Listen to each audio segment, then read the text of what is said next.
محض اچھے اعمال، اچھے کام جنہیں ہم اچھا سمجھتے ہیں، وہ ہمیں جنت میں نہیں لے آ سکتے.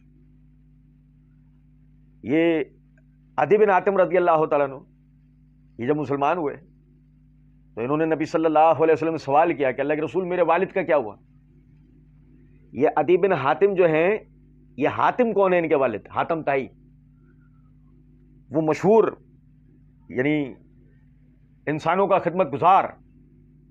اور جب تحقیق کریں تو پتہ لگتا ہے وہ مشنری عیسائی تھا، لوگوں کو اپنا مال خرچ کر کے لوگوں کو عیسائی بناتا تھا. بات سمجھ رہے ہیں؟ تو بہرحال اس کے سخاوت کے قصے مشہور تھے.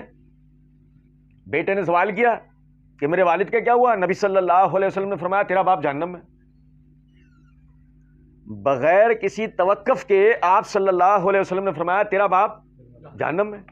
کہاں گئے اس کے وہ اچھے کام؟ سمجھ میں آ رہی ہے کچھ بات یا نہیں؟ کیونکہ مسئلہ یہ ہے اچھے اعمال وہ ہیں جو اللہ نے بتائے، وہ نہیں جو آپ کو لگتے ہیں.